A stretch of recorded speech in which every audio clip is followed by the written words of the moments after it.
80s, early 90s of retro games. So Gunstar Heroes, Contra, Mega Man, and games of that era. Yeah. And R-Type we were talking about earlier as well. You mentioned that as a big influence. Yeah, so there are some levels where you do play as a shmup. Yeah, that great. messes with your, you know, when you're like, you can't quite understand what's happening, but your body's just like going into like auto mode. Very yeah, reactive. it's like using the Force, I always think. It's that zen moment where you just It's too tune fast. into You can't actually process it. It's just really, really quick. But it's you're in that zone.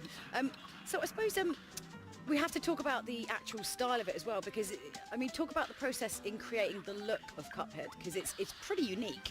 Yeah, so every single frame in the game is hand-drawn with pencil and paper, and hand-inked as well on paper. So, and also all the backgrounds are watercolor paintings, and there's nearly 3 hours of custom jazz music. Custom jazz! Yes!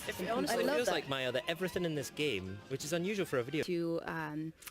It was that surrealistic approach to animating where there were no boundaries. Yeah. So we really loved the idea where Felix the cat could, you know, rip off his tail and use it as a match to light something on fire. Yeah.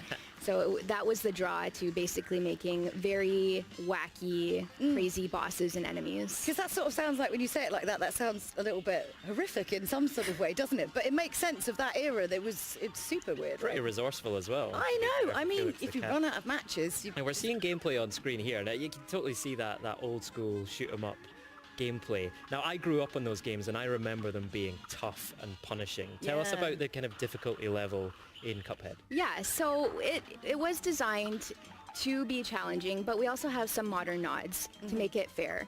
So your progression is saved, so every time that you sit down to play the game, you're not starting all over again. Yeah. You have infinite lives, and when playing in co-op, you also have the ability to revive your partner if they die off screen, if you catch them while they're floating off screen. Yeah. We have also designed the game with multiple modes. So there is...